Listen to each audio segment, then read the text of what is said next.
Bismillahirrahmanirrahim. Ar-Rahman 'allamal Qur'an. Bismillahirrahmanirrahim. Assalamualaikum warahmatullahi wabarakatuh. Alhamdulillah wassalatu wassalamu ala Rasulillah Sayyidina wa maulana Muhammad ibni Abdillah wa ala alihi wa sahbihi wa man da'a bi da'watihi wa istanna bi sunnatihi ila yaumi liqa'i rabbih wa ba'd. Yang sama-sama kita hormati Ketua Masjid Ar-Rahmah serta seluruh pengurus, bapak-bapak, ibu-ibu, hadirin hadirat, para asatidz, para tuan-tuan guru, adik-adik remaja. Insyaallah semua yang hadir ini dimuliakan Allah Subhanahu wa taala. Amin ya rabbal alamin.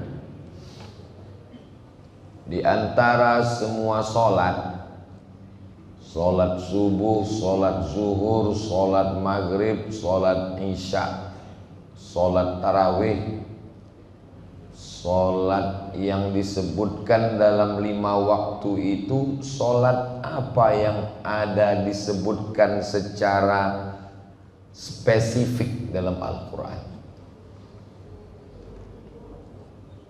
Ada salat zuhur. Karena gak ada yang jawab, saya jawab sendiri aja lah.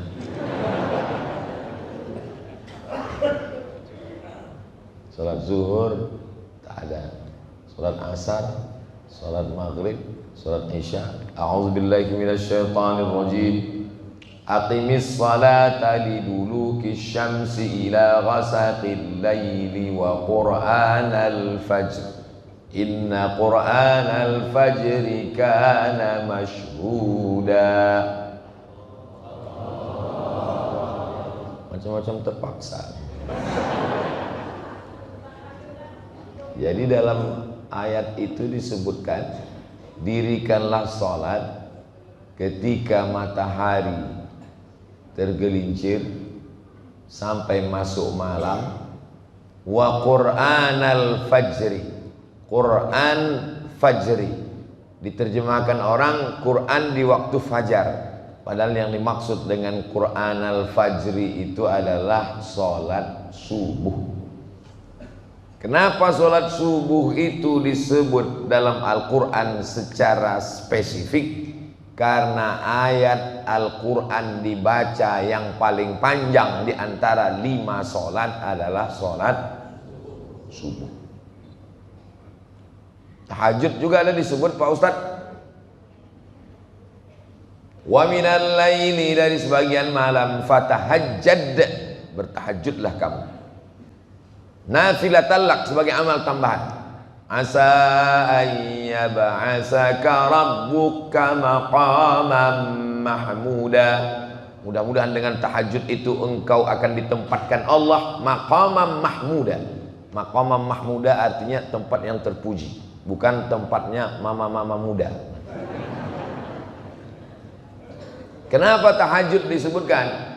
Karena di antara sholat-sholat sunat yang paling panjang bacaan ayat Qur'annya adalah sholat tahajud.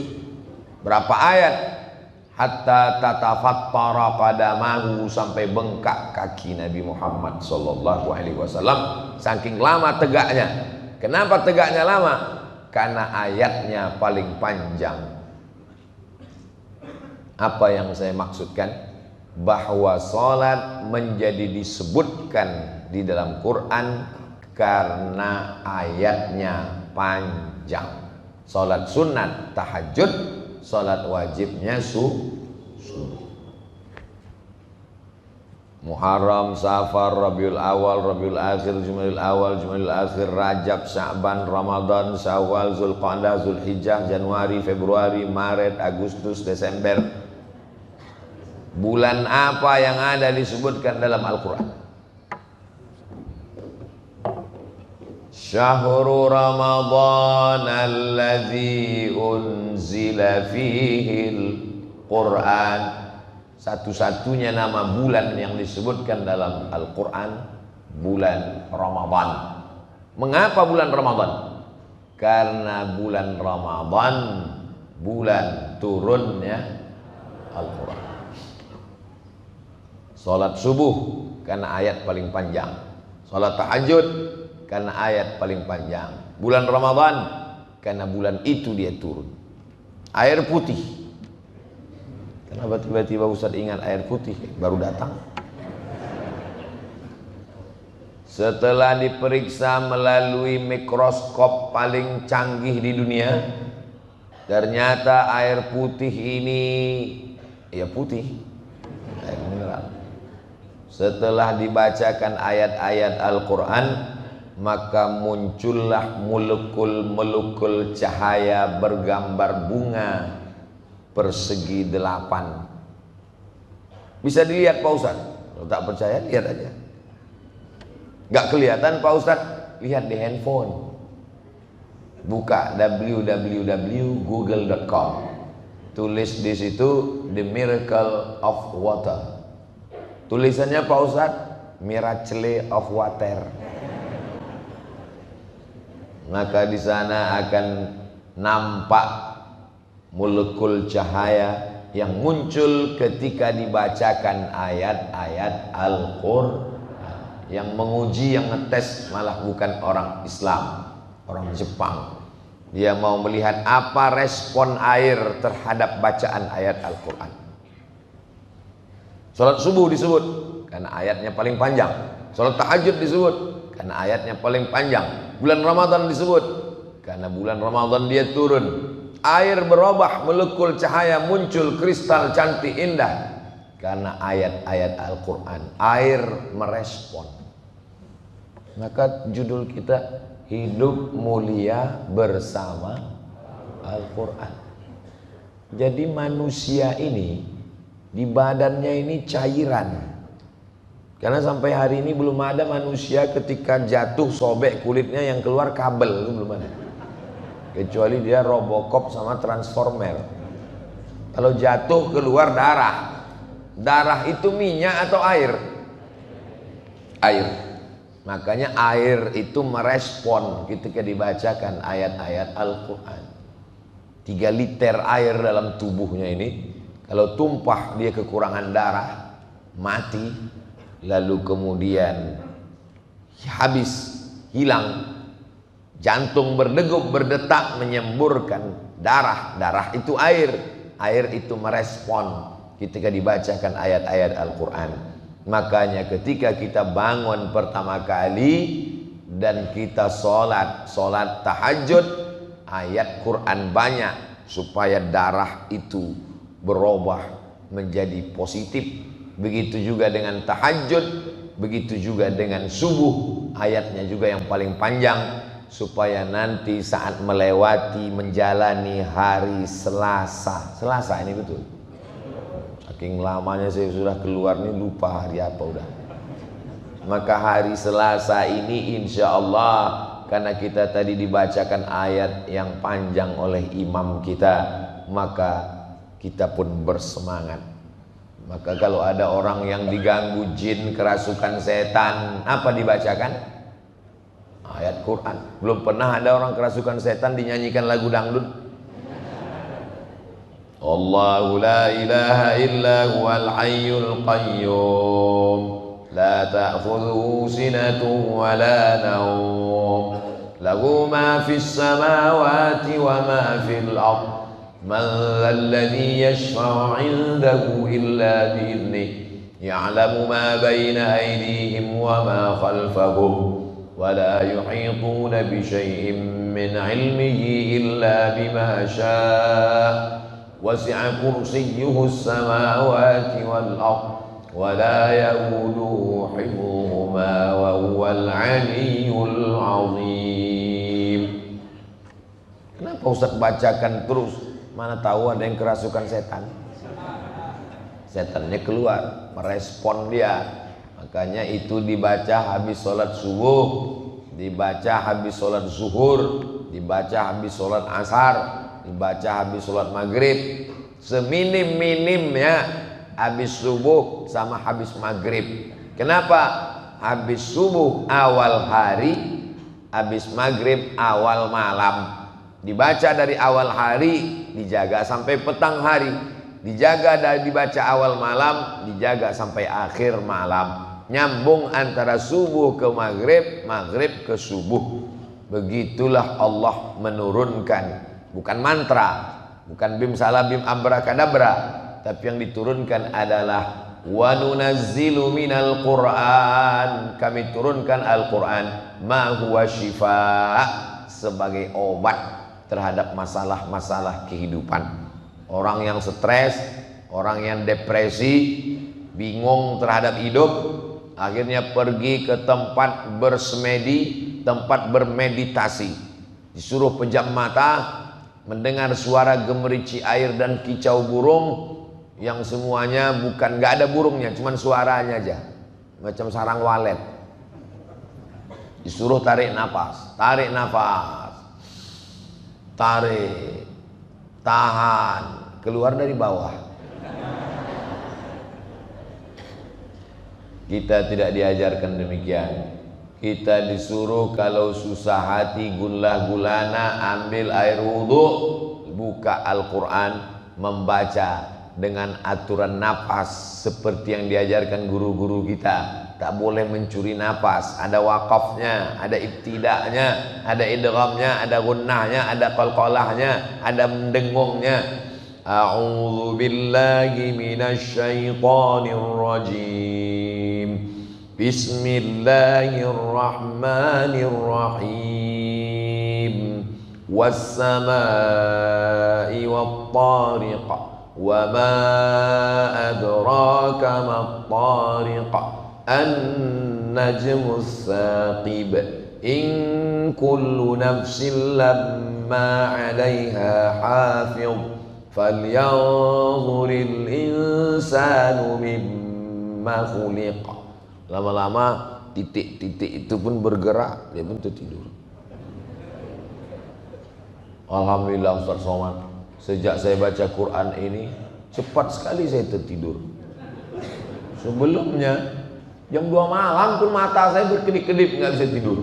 Kena penyakit insomnia. Makan obat tidur 3 papan, seminggu baru bangun. Makanya kalau ada di antara jamaah ini yang tertidur, itu berarti Ustadz berhasil menanamkan ketenangan di dalam hati jamaah. Bapak Ibu yang dimuliakan Allah Subhanahu wa taala, yang semua saya sebutkan itu tadi bagi orang yang tidak percaya biasa-biasa aja kata dia. Tapi bagi orang yang rasional, dia mau minta mana bukti rasionalnya bahwa kalau kita bersama Quran itu kita akan mulia. Ada orang dimuliakan pakai jas, pakai dasi, orang kaya, terhormat, mulia, pejabat, kita semua kagum, respek. Tiba-tiba besok pagi tak ada satupun yang hormat kepada dia. Kenapa? Karena mabuk masuk comberan. Al-Quran sudah ngasih tahu, innamal khamru wal maisir wal ansab wal azlam, sesungguhnya khamar, judi, menyembelih binatang untuk berhala, mengundi nasib, rijsun najis min amali syaitan, perbuatan setan, fajtanibu, jauhi. Apakah khamar itu dilarang hanya dalam agama Islam?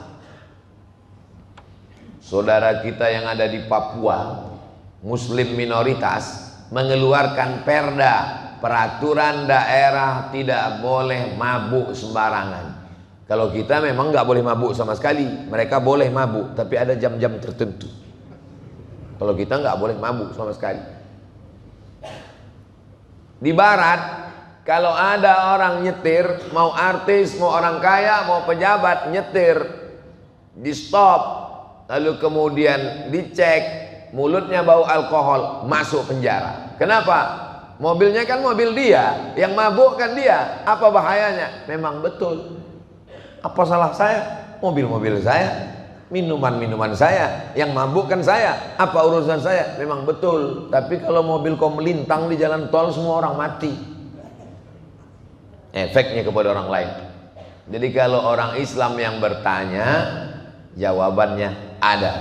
Kalau orang tidak Islam yang bertanya, jawabannya jelas. Maka dengan turunnya Al-Quran, mulialah manusia, tidak jatuh dalam khamar. Khamar itu di Arab itu murah sekali, anggur. Waktu saya kuliah di Mesir, musim panas, anggur itu sekilo cuman 2 pon. 1 pon 2.000 rupiah. 2 pon berarti 4.000. Anggur yang kecil-kecil yang mahal kalau dijemur kering jadi kismis zabib itu. Pulang saya tahun 2002, lihat orang jual jambu pinggir jalan. Saya tanya, berapa? 25.000. Anggur 4.000. Jambu 25.000. Gemah ripah loh jenawi, tongkat dan batu jadi tanaman, untayan zamrud katulistiwa. Apa maknanya? Padahal gurun pasir, kering kerontang, panas, murah sekali buah-buahan. Jadi anggur itu saking banyaknya dimasukkan ke dalam kotak kayu zaman dulu, diinjak rame-rame, yang busuk-busuk itu diinjak, lalu kemudian ditampung. Setelah ditampung, disaring, dibiarkan selama seminggu melalui proses fermentasi, maka jadilah dia khamar. Cairan anggur boleh diminum, tapi kalau sudah melewati fermentasi seperti air tape dia, maka jatuh jadi haram karena di dalamnya sudah mengandung alkohol, bukan bahasa Arab. Alkohol, almari, alkokat itu bukan bahasa Arab. Apalagi aluminium. Dia zat yang muncul dengan sendirinya karena proses fermentasi, itulah menyebabkan dia haram. Jadi di dalam Al-Quran itu yang ada disebutkan khamar. Khamar itu cairan anggur. Bagaimana dengan ganja? Bagaimana dengan sabu? Bagaimana dengan opium? Tidak ada disebutkan dalam Quran. Lalu pengambilan dalil hukumnya jadi haram bagaimana? Quran, dalam Quran tak ada. Hadis, dalam hadis tak ada. Ijma, dalam ijma tak ada. Yang 4 namanya qiyas, bukan kisos. Qiyas menetapkan sesuatu yang belum ada hukumnya kepada sesuatu yang sudah ada hukumnya, dengan melihat persamaan antara keduanya. Yang sudah ada hukumnya cairan anggur, yang belum ada hukumnya ganja. Melihat persamaan antara keduanya, sama-sama menghilangkan akal. Orang kalau sudah minum khamar, pulang dia ke rumah, tak bisa dibedakannya mana bininya, mana bini tetangganya. Orang kalau sudah pakai ganja, maka fly hanyut terbang ke awan. Alah, Ustadz kayak pernah aja, kata yang nyoba.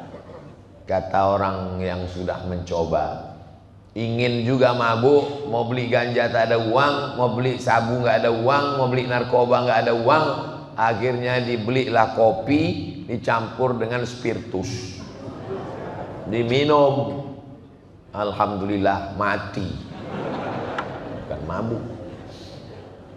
Karena kadar yang bisa memabukkan paling tinggi 20%. Saya pergi ke mall, saya cari yang tempat barisan jual minuman keras, saya cek satu-satu. Oh 5%, oh 2%, paling tinggi 20%. Mereknya nggak boleh sebut, nanti dia iklan gratis. Lewat dari 20%, takarannya tidak sesuai, namanya miras oplosan, diminum, mati. Dunia tak dapat, akhirat melayang. La yazni zani hina yazni wa huwa mu'min. Orang berzina tidak akan berzina kalau ada iman dalam dirinya. Wa la yashribu syaribu hina yashrabu wa huwa mu'min. Orang yang minum khamar tak akan minum khamar kalau ada iman dalam dirinya. Wa la yasriqu sariqu hina yasriqu wa huwa mu'min. Orang yang mencuri tak akan mencuri kalau ada iman dalam dirinya. Maka orang yang mabuk, orang berzina, orang mencuri berarti imannya lepas.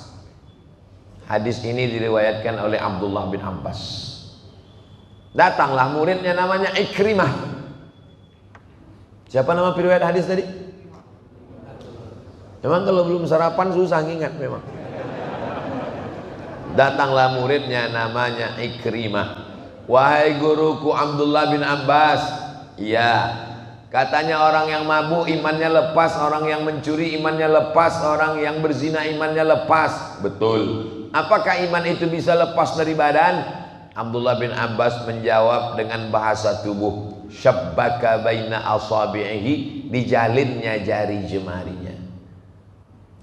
Summa naza'ahu, dilepaskannya. Hakadha yunza'ul iman, beginilah iman itu lepas dari badan. Ketika orang sedang mabuk, beginilah iman itu lepas dari badan. Hina taba, ketika dia bertobat, iman masuk lagi ke dalam. Saat dia mabuk, lepas iman keluar dari badan. Jadi kalau ada orang mabuk, sakau, narkoba, ganja, mati, imannya dalam keadaan lepas, masuk neraka jahanam, khalidina fiha abada. Kehormatan dunia hilang, kehormatan akhirat melayang. Allah Subhanahu wa ta'ala memberikan kemuliaan pada kita. Jangan hilangkan kemuliaan dengan perbuatan yang diharamkan Allah dalam Al-Quran. Subhanalladzi asra bi'abdihi laylan minal masjidil haram. Al-masjidil haram, masjid yang mulia. Tanah haram, tanah yang mulia. Khamar haram, khamar yang mulia. Haram itu diambil dari kata hurmatun. Hurmatun artinya kehormatan, kemuliaan, keagungan. Al-Masjidil Haram, masjid yang mulia. Ini tanah haram, jangan macam-macam, tanah mulia. Khamar haram, khamar mulia. Maksudnya kalau diminum maka hilanglah kehormatan orang. Saat belum minum dia dihormati. Begitu dia sudah minum, senyum sendiri, ketawa sendiri. Saya awalnya saya respect dengan bapak itu dulu Pak Ustadz. Hormat sekali saya. Sejak ketemu mabuk. Ente kok bisa ketemu? Sebetulnya kami sama-sama mabuk. Sejak itu saya kurang hormat saya Pak Ustadz. Sama Ustadz pun saya hormat karena sama Ustadz nggak mabuk inilah. Kalau Ustadz mabuk pun saya nggak hormat lagi, kata dia. Rupanya dia pun ngomong tuh sedang mabuk juga. Bapak Ibu yang dimuliakan Allah Subhanahu wa ta'ala. La taqrabuz zina, janganlah kamu dekati zina. Khamar jelas, innamal khamru. Tapi kalau zina tadi bunyi ayatnya lain. La taqrabuz zina, jangan dekati zina. Ya, ayatnya tidak mengatakan jangan berzina. La taqrabuz zina. Jadi ketika itu ada seorang ahli ibadah, tinggalnya di Som'ah, makanannya diantar, dia tidak keluar untuk cari makanan, pakaiannya dijemput, dicucikan keluar, kerjanya beribadah aja. Tiba-tiba ada seorang kakak adik, 2 orang mau berperang melawan musuh, tapi punya seorang adik perempuan. Adik perempuan kita ini nanti siapa yang jaga kalau kita perang? Oh, kalau gitu kita titipkan ke pedagang, jangan dijualnya adik kita ini nanti. Kita titipkan ke si anu, jangan, saya nggak percaya. Kalau gitu kita titipkan ke ahli ibadah itu. Ini ceritanya kalangan Bani Israel. Buka dalam tafsir Al-Quran, pembahasan tentang ayat la taqrabuz zina, jangan dekati zina.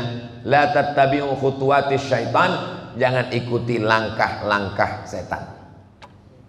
Kalau gitu kita titipkan aja ke ahli ibadah. Ya, dititipkanlah ke tempat si ahli ibadah.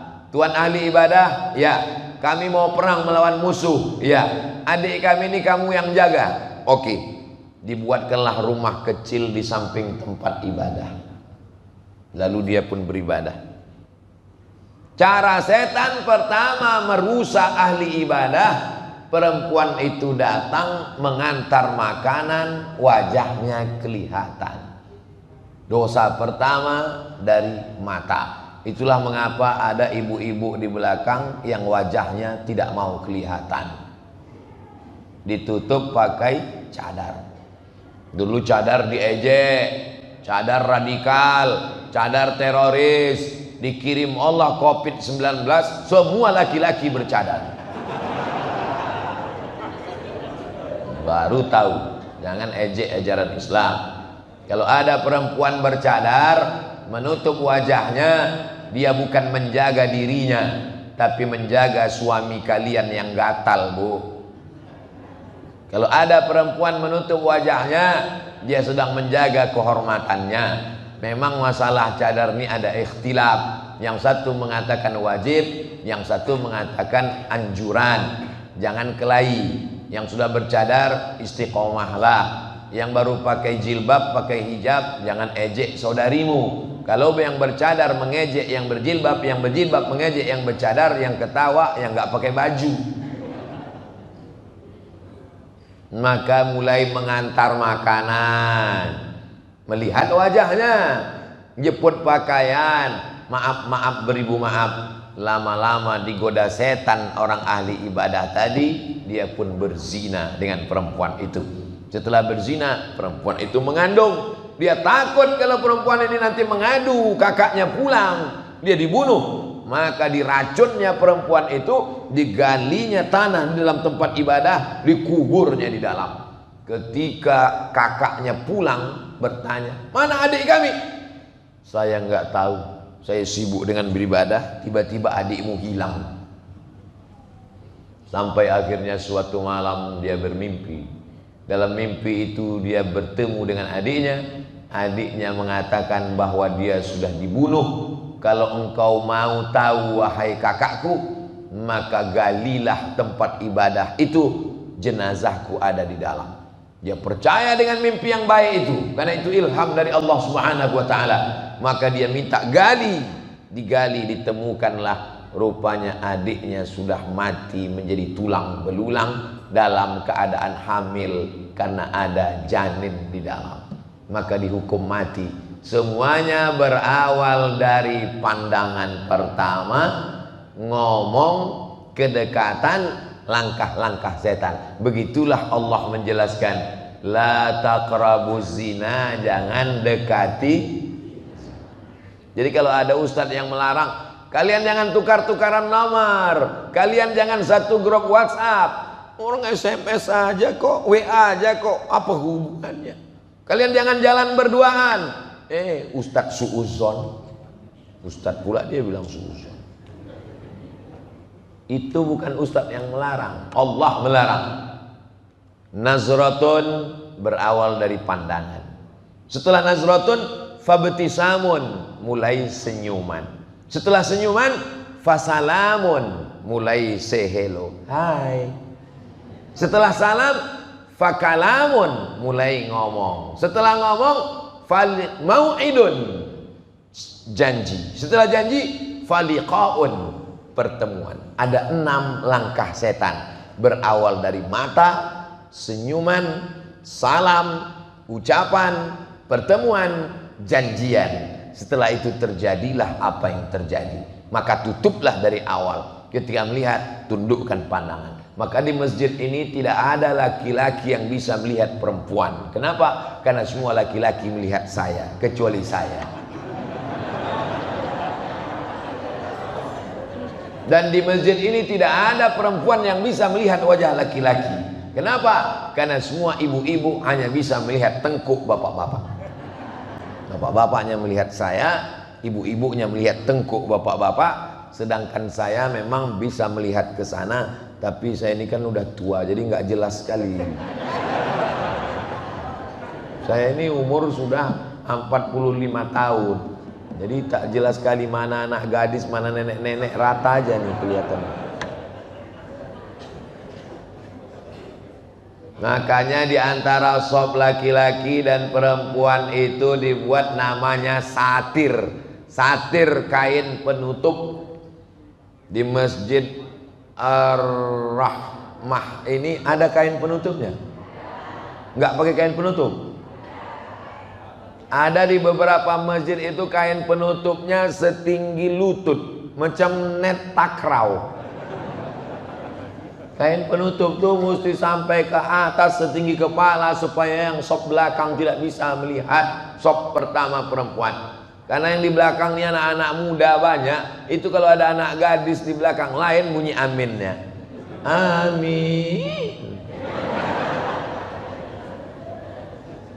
Sebaik-baik sop laki-laki di mana? Depan. Sebaik-baik sop perempuan di mana? Belakang. Kenapa? Karena sebaik-baik sop laki-laki di depan, karena dialah yang paling jauh dari perempuan. Kenapa sop perempuan disebut paling bagus belakang? Karena dialah sop yang paling jauh dari laki-laki.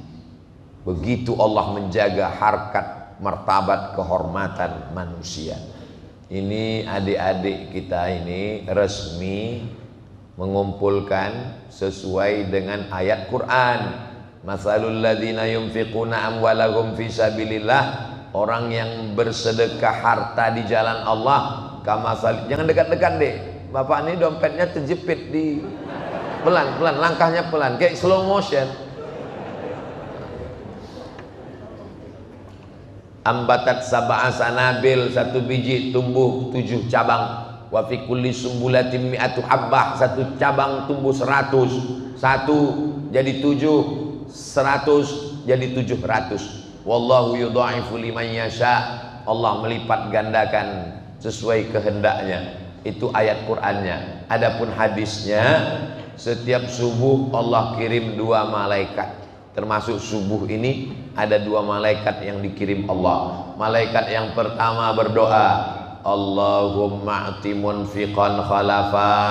Siapa yang bersedekah tadi, berilah dia ganti ya Allah. Tapi Allah itu adil. Dikirimnya 1 malaikat lagi berdoa, Allahumma a'ti mumsikan talafa. Yang tak bersedekah, pura-pura khusyuk dengar ceramah, binasakanlah dia ya Allah. Saya takut kena binasakan, daripada saya duluan kena, bagus saya bersedekah. Ustaz tuh pandai ceramah aja tuh, ngomong nyuruh orang sedekah, dia sendiri tak ada bersedekah. Udah ada kalian foto lah.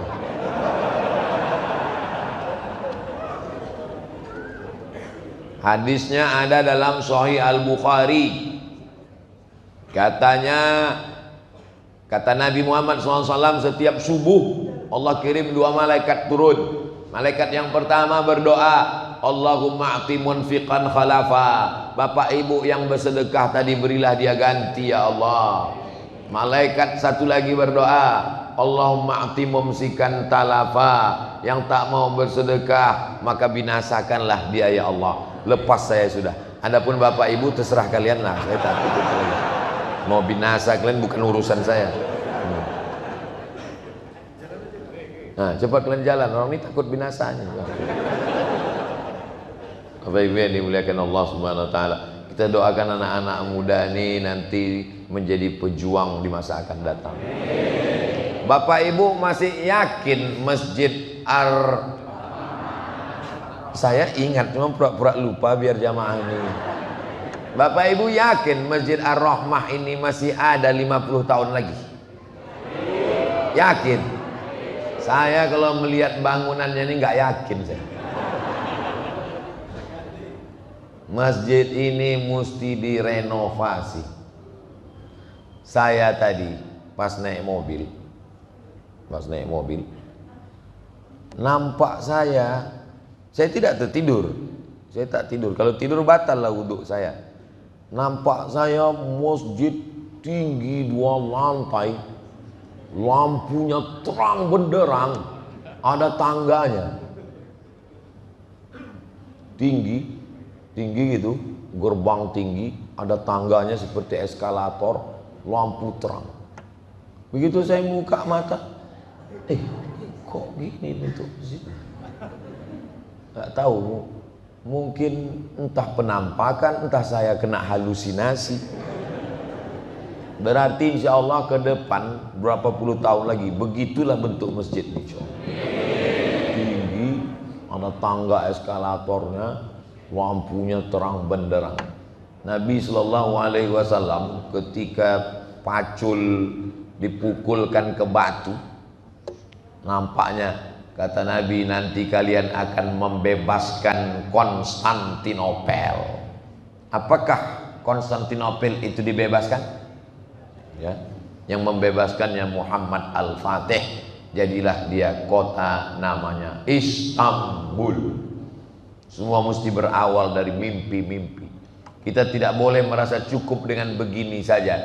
Masjid ini mesti besar ke depan, insya Allah. Amin. Dari apa? Quran menyebutkan solusinya. Wa anfiqu, berinfaklah, min thayyibati ma kasabtum, hasil usahamu yang baik-baik. Yang tak baik Allah tak terima. Tapi nanti kalau ada orang yang berinfak ke masjid Ar-Rahmah ini, Pak Ketua Masjid nggak perlu ditanya, Assalamualaikum Pak, saya mau berinfak. Ini kalau boleh tahu uangnya dari mana ya? Nggak usah tanya, terima aja. Kalau duitnya duit korupsi Pak Ustadz, nggak usah kita tanya-tanya. Duit korupsi sama duit halal kan warnanya sama-sama merah. Mungkin kalau duit korupsi hitam, enggak. Terima aja duitnya semua. Semua itu diterima, dibangunkan ke masjid segala macam. Yang penting kita menerimanya lillahi ta'ala. Kita tidak ada unsur apapun, tidak ada kepentingan dunia. Karena masjid ini letaknya strategis di tepi jalan raya kota besar, Masya Allah. Inilah masjid yang hidup 24 jam. 24 jam nggak ada matinya. Masjid yang di pinggir jalan raya, yang tidak ada di dalam gang, beda dengan depan-depan ruko, orang pun malas mampir. Masjid seperti ini orang mampir terus, bukan untuk sholat, ke toilet. Makanya toiletnya itu jangan ditutup. Kalau toiletnya ada 10, yang satu buka, buat banner baliho besar dibuat, tolong jangan cuman kencing. Jangan sampai kalian nanti, wahai saudaraku, lewat di masjid, mati menghadap Allah, ditunjukkan buku catatan amalnya, mampir ke masjid, mampir ke masjid, mampir ke masjid, keterangan kencing, kencing, kencing, kencing. Buat di situ kotak sedekah dari besi, ditempelkan ke dinding, dilas. Karena kalau tidak ditarik orang. Pernah kami buat Pak Ustadz, dicopot orang tuh sama tiang-tiangnya sekalian. Nah, buat tiang yang lebih besar sekali. Maka inilah harta yang tidak habis dengan kematian. Yang lain habis. Itu mobil-mobil mewah yang cantik, yang hebat itu. Kalau Bapak meninggal dunia, apakah mobil itu Bapak bawa mati? Ibu yang menjawab tidak. Bapak yang kutanya, ibu yang menjawab. Kenapa? Karena mereka udah tahu, ini kalau kau mati bang, ini punya aku nih, kata dia. Hati-hatilah kalian Pak. Satu-satunya mobil yang bisa dibawa mati adalah mobil wakaf. Maka wakafkanlah mobil itu untuk Masjid Ar-Rahmah. Pak Ketua Masjid, ini Ustadz Somad ini ceramahnya, kalau mobil itu diwakafkan ke kami, nanti Ustadz pulang banyak sekali, nanti mobil nggak muat parkirnya, dijual Pak Ketua. Mobil-mobil nanti dari mereka ini, saya yakin setelah selesai pengajian ini banyak yang nyerahkan mobil nanti. Mobil itu dijual. Oh, jadi wakaf itu boleh dijual Pak Ustadz. Wakaf itu boleh dijual, tapi nggak boleh habis. Kalau habis namanya infak. Kalau nggak habis namanya wakaf. Semen, batu bata, kerikil, itu namanya infak. Wakaf. Kalau habis, contohnya lilin. Assalamualaikum Pak Ketua Masjid, saya mau ngasih lilin. Itu infak apa wakaf? Infak, karena lilin kalau dibakar kan habis, nggak bisa dia mesti kekal abadi. Mobil nggak habis. Mobil buktinya dijual habis. angka nominal uangnya, mobil itu dihargai 200 juta, jual uang 200 itu dibelikan ke semen, batu bata, batu kerikil, keramik, dibangunkan ke masjid. Maka ada istilah wakaf nuqud, namanya wakaf uang. Jamaah dimanapun berada, dari Sabang sampai Papua, belilah sertifikat wakaf uang untuk pembangunan Masjid Ar-Rahmah. Satu sertifikat harganya 100.000. Maka sertifikat 100.000 berarti Bapak dengan mengirimkan 100.000 ke nomor rekening ada dibuat. Cumana kita mau mengiklankan Masjid Ar-Rahmah, ada nomornya. Jadi ke depan pengurus-pengurus masjid kalau ceramah Ustaz Somad, nama ini nggak usah besar-besar, kecil aja. Yang besar itu nomor rekening. Besar gitu. Ini bukan hanya untuk Masjid Ar-Rahmah, untuk masjid-masjid dimanapun nanti akan datang. Saya kasih tahu kepada pengurus masjid untuk jadwal ceramah Ustaz Somad tahun 2023, gambar kecil aja. Yang besar buat nomor rekening sama sampingnya keris. Jadi jamaah tinggal yang malas-malas nulis dia langsung langsung tulis, langsung Masjid Ar-Rahmah Bank Syariah Indonesia. Orang kita ini paling malas nulis. Jadi dia maunya langsung aja, langsung Masjid Ar-Rahmah BSI, nomor transfer, nomor pilihan, buat paling atas 1 miliar, itu 100 juta, habis itu 10 juta, habis itu 1 juta. Karena dia mau cepat-cepat dipilihnya, langsung terkirim. Begitu terkirim dia pun menangis. Ditanya sama istrinya, kenapa abang menangis? Haru ingat almarhumah mama ya? Enggak, ku kirimku pula 1 juta tadi. Memanglah kau laki bodoh, kata bini. Padahal yang salah kirim 1 juta itulah yang akan menjadi bekal dia menghadap Allah Subhanahu wa ta'ala. Kalau duit bapak 1 miliar di bank, terkirim 1 juta untuk Masjid Ar-Rahmah, yang tinggal di bank 999 juta. Mati bapak. Yang bapak bawa mati yang mana? Yang 1 juta itulah. Yang 999 juta dibawa mereka untuk nikah sama brownies, berondong manis.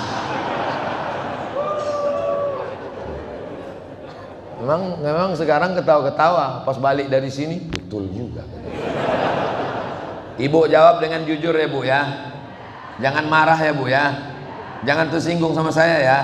Kalau bapak ini meninggal, ibu mau ikut?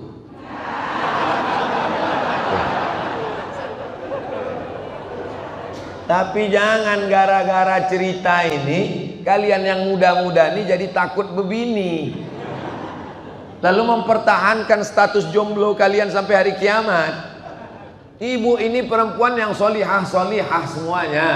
Mereka orang baik-baik semuanya. Begitu mengangkat perasaan mereka yang udah mulai jatuh down. Saudaraku yang dimuliakan Allah Subhanahu wa ta'ala, itu semua diceritakan Allah dalam Al-Quran, bahwa kita semuanya akan mati menghadap Allah. Alladzi khalaqal mauta, Allah menciptakan mati, wal hayata, Allah menciptakan hidup, liyabluwakum ayyukum ahsanu amala, Allah menguji siapa yang paling baik amal. Al-Quran itu menjelaskan semua. Akhirnya kita pun mati menghadap Allah. Ada yang mati karena kecelakaan lalu lintas, ada yang mati karena COVID, ada yang mati karena batu, ada yang mati karena tenggelam. Lalu orang pun bertanya, matinya kenapa? Karena diabetes. Matinya kenapa? Jantung koroner. Matinya kenapa? Karena kanker. Matinya kenapa? Padahal matinya semua karena malaikat maut. Kalau nggak dicabut malaikat maut bisa mati. Berapa banyak orang mati nggak mati-mati. Bunuh diri di rel kereta api, sudah siap live lagi. Hai guys, saksikan detik-detik kematianku. Ya pun, lewat kereta api. Begitu lewat, enggak mati. Rupanya salah rel. Minum racun, diambil racun tikus, telan, dianggapnya mati. Rupanya datang orang kampung, dituangkan mereka susu kental manis. Ini kalau dituang susu kental manis kemari, susu kental manisnya turun ke bawah, air yang ada ini turun ke atas, tumpah dia. Makanya kalau ada orang minum racun, maka tuangkanlah susu kental manis agak kira-kira ya selusin lah, maka keluar semua itu racun-racunnya. Kenapa? Karena susu kental manis itu berat, penuh dia memenuhi usus, akhirnya racunnya keluar. Begitu dia terbangun, disangkanya udah masuk neraka. Loh, tengoknya istrinya, kau kok neraka juga, kata dia. Kau nggak jadi mati bang, masih sama aku lagi, gitu. Saudaraku yang dimuliakan Allah Subhanahu wa taala, berapa banyak orang yang mau mati tidak mati, berapa banyak orang yang tidak mati, kata dia, sehat gagah perkasa. Begitu sampai di kantor, lihat sekretaris, mati. Suami saya itu Pak Ustadz tadi malam pas mau tidur itu masih sehat Pak Ustadz, masih cerita tentang rumah kami yang belum selesai itu renovasi Pak Ustadz. Tiba-tiba pas jam 3 saya bangunkan dia mau sholat subuh, terasa dingin macam es batu, rupanya udah mati Pak Ustadz. Makanya sebelum tidur itu kita siap-siap mati. Bismika Allahumma ahya wa amut. Tanyakan ke istri, mama, nanti kalau aku mati kau mau kirim Al-Fatihah kan? Yakin kan? Ini banyak suami-suami ini takut cerita mati. Ibu pun gitu juga. Kalau suaminya cerita mati, nanti kalau papa mati gimana? Padahal kita semua ini akan mati. Jangan pernah takut cerita mati. Saya pesankan ke keluarga saya di rumah, kalau aku berangkat ini jihad fisabilillah. Kalau nanti aku mati di daerah Jabodetabek, nanti kuburku di dekat keluarga Ustadz Qurtubi, biar supaya pengurus Masjid Ar-Rahmah nggak susah mencari pemakaman. Nanti kalau aku mati di daerah Sumatera Utara, maka kuburkanlah aku di dekat makam almarhumah emakku. Kalau aku meninggal di Papua, tak usah kalian bawa jenazahku ke Riau, karena tiket pesawat jenazah lebih mahal daripada orang hidup. Itu mesti dijelaskan itu. Anak-anakku ini mesti sekolah agama, tamat pesantren. Habis pesantren terserah dia mau kemana. Kalau dia mau ikut jejakku ke Mesir, ke Maroko, ke Sudan, silakan. Tapi kalau dia tak mau sekolah agama, jangan kalian paksa. Yang penting basicnya agama. Jangan lupa jamaah kirimkan aku Al-Fatihah. Kalau tak kirim pun tak apa-apa. Kalau kalian mimpi berjumpa aku, mengancam-ancam dalam mimpi, itu bukan aku, itu setan. Jelaskan semua secara detail. Ini banyak orang takut bercerita harta. Ketika dia mati, harta ini menjadi musibah besar. Dalam Islam sudah dijelaskan, walakum nisfu ma taraka azwajukum illam yakul lahunna walad. Kamu dapat setengah harta istrimu kalau tidak ada anak. Fa in kana lahunna waladun falakumur rubu'u. Kalau ada anak, kamu dapat 1/4. Harta ibu ada 2 miliar. Amin. Ninggal, bapak dapat 1 M kalau nggak ada anak. Kalau ada anak, bapak dapat 1/4. Berapa pak? Alah, pura-pura lupa. Bapak dapat 500 juta kalau ada anak. Yang 1,5 M dibagi kepada ahli waris anak-anak. Lidzakari mislu hazzil unsayain. Lalu yang ibu bawa mati yang mana? Yang dibawa mati itulah yang masuk dalam kantong yang 2000 perak tadi. Itulah yang bawa mati. Tanya sama malaikat, "Hai Abu Bakar Siddiq, ya, kau mati bawa apa?" Abu Bakar Siddiq mati membawa emas 1 bongkah waktu dia hijrah bersama Rasulullah SAW. Kemungkinan besar 1 bongkahnya itu sekilo. 1 gram emas sekarang harganya 1 juta berapa gitu. Tapi karena kita udah lama kenal, 1 juta aja lah. 1 juta kali sekilo 1 miliar. 1 kilo itu kan 1000 gram kali 1 juta, 1 miliar dibawanya menghadap Allah. Hai Utsman bin Affan, berapa yang kau bawa? Bermiliar-miliar. Tiba-tiba ada 1 orang Tangerang, Rempoa. Ya Allah, masukkan aku ke surga bersama Abu Bakar dan Utsman. Kau berapa? Kata malaikat. 2000. Maksud Allah, masuk surga 2000 perak. Malaikat, kau letakkan ini di dekat WC sana. 2000 perak kan WC. WC pun udah naik 3000 sekarang. Sesuai dengan harga solar. Jamaah yang dimuliakan Allah Subhanahu wa taala. Saya cuman mau mengajak kita berpikir bahwa hidup ini singkat, paling lama 63 tahun. Itu pun kalau ikut Nabi Muhammad SAW. Teman-teman saya yang lebih muda dari saya, yang lebih sehat dari saya, yang lebih ganteng dari saya, sudah banyak yang meninggalkan saya, meninggal dunia.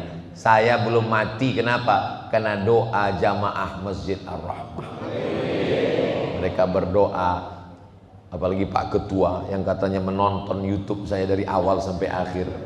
Ya Allah, sampaikan Ustadz Somad itu ke Masjid Ar-Rahmah. Setelah dia sampai ke masjid kami, matikanlah dia. Mati menghadap Allah. Jadi kalau kita bangun masjid ini megah, nanti ada MDA-nya, tempat anak-anak ngaji baca Quran. Imam hafal Quran ini nanti mengajarkan anak-anak menghafal Quran. Anak-anak pulang sekolah sore, maka di sini dia nyetor hafalan dari maghrib ke isya, maka insya Allah mengalirlah pahalanya ke makam Ustadz Abdul Somad. Lihatlah tulusnya hati jamaah. Padahal saya bilang mengalirnya ke makam saya, nggak ada saya bilang ke makam dia. Amin katanya. Padahal ke makam dia belum tentu. Tapi karena hatinya tulus mengaminkan, apa kata malaikat? Amin. Kabulkan doa orang ini, kau dapat yang sama seperti yang kau aminkan. Masjid Ar-Rahmah mesti tetap tegak berdiri, gagah, kokoh, cantik, indah, modern, supaya anak-anak kita di masa akan datang tidak meninggalkan Islam. Mau Bapak Ibu Masjid Ar-Rahmah ini jadi mall? Bisa saja terjadi. Kong kali kong mereka karena tidak dididik agama, dirusaknya surat akad. Yang dulu wakaf dirubahnya jadi hibah. Kalau wakaf tidak bisa, tapi kalau dirubahnya jadi hibah, didatanginya orang yang mewakafkan tanah ini, lalu dia pun berbisik, dirubah, tanah ini jadi hibah. Kalau hibah bisa berubah, akhirnya mereka kong kali kong, dihibahkan, dijual tanah ini, berdiri mall. Mau apa kita? Tidak ditanamkan akidah. Di mana ditanamkan akidah? Di dalam masjid. Saya bangga di Masjid Ar-Rahmah ini. Walaupun tadi kata Pak Ketua Masjid, katanya yang hadir tua-tua. Buktinya anak muda banyak. Mana anak muda? Anak-anak muda hadir. Anak muda kalau dia mau ke masjid, maka itu insya Allah selamatlah dunia akhirat insya Allah. Tadi saya mulai tausiah ini jam 5 kurang 10. Sekarang sudah jam 6 kurang 15. Berarti saya sudah menyampaikan 55 menit. Sisanya kita baca ini. Nanti selesai saya baca ini kita baca doa. Habis baca doa kita sholat sunat isyraq 2 rakaat, dapat pahala haji dan umroh. Sholat subuh berjamaah, duduk berzikir mengingat Allah sampai terbit matahari, sholat sunat isyraq 2 rakaat. Begitu semua Bapak Ibu sholat sunat isyraq, saat itulah saya pulang. Karena itu saat yang aman untuk pulang. Terkait infak sodakoh yang paling afdol, apakah mendahului orang-orang penghafal Quran? Apa maksud pertanyaan? Terkait infak sodakoh yang paling afdol itu, apakah mendahului untuk orang-orang penghafal Quran atau yang lain Pak Ustadz? Untuk penghafal Quran sekian persen, untuk pembangunan masjid sekian, untuk jadi semua dapat. Jangan sampai hanya satu saja yang lain tak dapat. Ini saya yakin melihat pertanyaannya ini, jamaah rahmah ini punya uang cuman bingung mau dibuang kemana. Jadi saya kasih tahu, untuk masjid sekian, untuk penghafal Quran sekian. Itu semua investasi. Karena kalau penghafal Quran itu ada, masjidnya bagus, siapa gurunya? Gurunya itu juga. Jadi Al-Azhar Kairo itu di atas tanah wakafnya dibangun rumah sakit Husain. Karena di depannya ada makam kepala Sayyidina Husain, anak Sayyidatuna Fatimah, cucu Nabi Muhammad SAW. Maka dibangun namanya rumah sakit Husain. Kawan saya ini suka makan cabai, tapi mengunyahnya malas. Bijinya menggumpal di dalam, jadi usus buntu.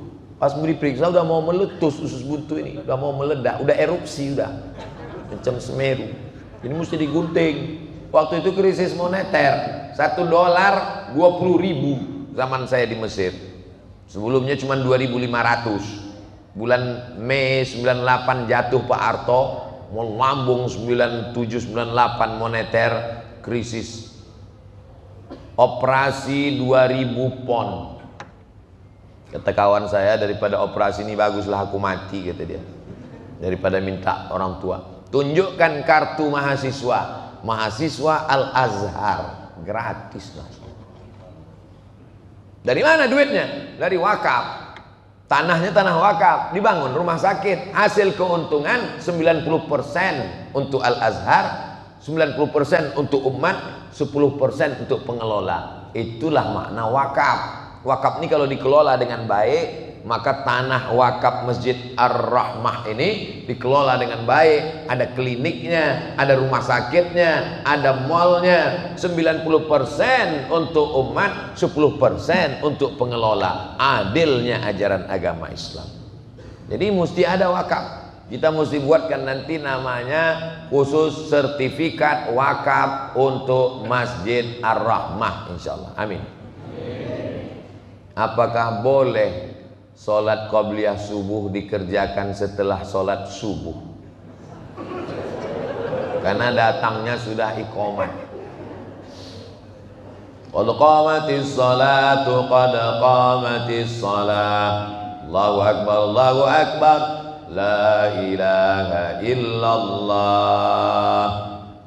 Maka tidak ada salat. Idza uqimatis salah fala salata. Kalau sudah iqamat tidak boleh sholat sunat. Tidak boleh sholat sunat. Yang baru masuk, Allahu akbar, Allahu akbar, Allahu akbar, batalkan. Lalu kemudian dia ikut sholat subuh. Qabliyah subuhnya kapan? Qabliyah subuhnya diqadha, diganti. Kapan menggantinya? Setelah sholat subuh. Tapi jangan gara-gara ini lambat terus. Ini kasusnya sekali-sekali, bukan tiap hari. Saya tak mau gara-gara ini semua yang lambat. Habis sholat subuh kodok semua. Pas ditanya sholat apa kalian? Kata Ustadz Somad, aku juga yang kena lagi. Sekali-sekali, supaya tidak menimbulkan fitnah, kodoknya di rumah. Yang tadi tidak qabliyah, pulang dari sini kodok di rumah. Di sini pun boleh juga. Habis sholat isyraq kodok. Yang kuat-kuat usollinya, usolli sunnatas subhi, rakaat ini qadaan. Allah terlambat ya katanya. Menurut agama Islam, untuk lebih baik setengah dari harta kita atau seperempat harta kita baiknya Pak Ustadz. Untuk sedekah itu setengah atau seperempat. Hebatnya jamaah Ar-Rahmah, mau ngasih setengah. Saya sudah banyak ceramah, baru di Masjid Ar-Rahmah ini orang mau ngasih setengah. Luar biasa Masjid Ar-Rahmah. Nampaknya sebentar lagi selesai masjid. Nabi ketika haji wada, ketika pembebasan kota Makkah, sampai di Makkah menjenguk jamaah sakit. Sakit dia sudah. Lalu anaknya cuma satu perempuan. Menantunya kaya. Kata dia, ya Rasulullah, ambil semua hartaku ini. Kata Nabi, enggak. Itu dalil tidak boleh memberikan semua harta. Kalau engkau tidak mau semua, asyatru, ambil setengah ya Rasulullah. Kata Nabi, enggak, setengah pun enggak boleh. Kalau gitu as-sulusu, sepertiga, ambil sepertiga ya Rasulullah. Kata Nabi, as-sulusu kasir, antada'a warasataka aghniya, kau tinggalkan anakmu ahli warismu dalam keadaan mampu, khairun, lebih baik, min antada'ahum allatan, daripada kau tinggalkan anak keturunanmu miskin susah, yatakaffafuna 'alan nas, minta-minta. Bapak nggak boleh ngasih semua hartanya untuk Masjid Ar-Rahmah lalu anaknya jadi fakir miskin. Makanya wasiat yang paling tinggi hanya boleh sepertiga. Lebih dari sepertiga wasiatnya batal. Misal ada jamaah Ar-Rahmah sulit wasiat, kalau aku mati aku serahkan semua hartaku untuk Ar-Rahmah supaya anakku yang nakal ini jadi pengemis aja.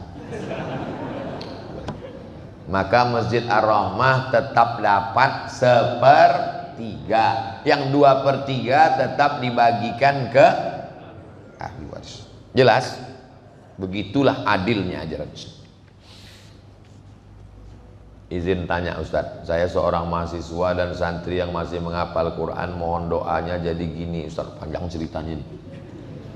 Saya tiba-tiba ada rasa suka sama akhwat. Alhamdulillah, daripada kau suka sama ikhwan. Lagi tren sekarang LGBT, laknatullah alaihim ajmain. Tapi saya masih mau belajar dan belum mampu ke jenjang pernikahan. Jadi apa yang harus saya lakukan Pak Ustadz? Kata Nabi, faman lam yastati, yang belum sanggup nikah, fa'alaihi bisawm, banyak-banyak puasa sunat. Kalau perlu tiap hari puasa, bagus, irit belanja, nabung untuk nikah. Kalau puasa tidak masuk asupan gizi ke badan, maka tekanan libido seksual menurun. Teman kamu nanti nunjuk, guys, ada cewek cantik, mana aku nggak kelihatan lagi. Itu yang baju hijau, oh kelihatannya kayak semangka gitu. Mengungkapkan perasaan ini atau gimana Pak Ustadz? Kau baru semester 1 udah mau mengungkapkan perasaan. Selesaikan dulu kuliah, selesaikan kuliah S1, habis itu nanti kerja, setelah itu baru kau menikah. Sementara itu nabung, sementara itu kerja. Tapi nanti kalau saya udah ketuaan, apa masih ada orang yang mau sama saya Pak Ustadz?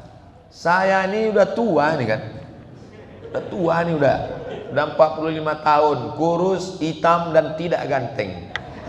Tapi cobalah kalian baca komen-komen di YouTube sama di Instagram sama di TikTok itu. Apa komen mereka? Ustadz, jadikan aku yang kedua ya. Nah, sedang aku aja yang udah tua, udah lisut, udah kering nih masih banyak orang mau. Apalagi kalian yang ganteng-ganteng, yang muda-muda. Jadi yang penting fokus aja kalian belajar. Saya kasih tahu, saya 4 tahun di Mesir nggak pernah pacaran, 2 tahun di Maroko nggak pernah pacaran. Kenapa orang tak mau? Karena perempuan itu mau jalan sama kau kalau kau punya duit. Kalau kau punya duit, tak ada perempuan mau. Kalau ada perempuan mau, kau tak punya duit, itu perempuan bodoh. Betul tak Bu?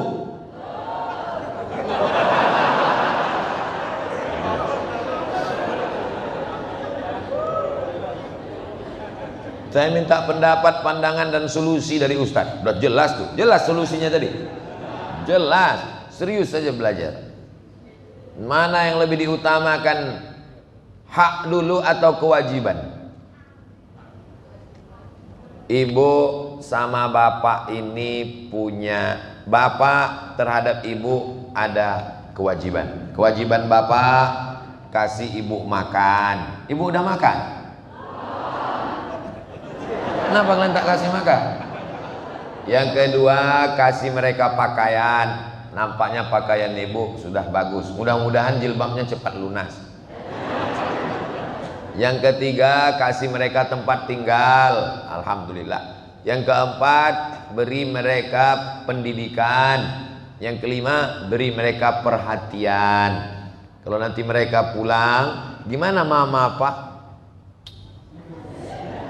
Belum pernah aku melihat perempuan seperti kamu. Dalam perempuan, dalam hati jeleknya. Perhatian, dia perlu dipuji, dia perlu diberikan respon, dia perlu diberikan sesuatu. Itu kewajiban bapak. Tapi bapak juga punya hak untuk dilayani, maka dia sejalan bersama. Jadi bapak tidak hanya menuntut, tapi juga bapak memberikan. Insya Allah mereka akan memberikan yang terbaik kalau bapak juga memberikan yang terbaik. Perempuan itu pak, kalau bapak berikan yang terbaik, apa kata mereka? Jangankan hartaku, nyawaku akan kuberikan untukmu pak. Tapi kalau kau macam-macam, iya kan bu? Tengoklah jujur. Mudah-mudahan kita semua selalu dalam ridha Allah. Dibukakan pintu rezeki untuk berwakaf, berinfak dan bersedekah. Istiqomah dalam iman dan Islam.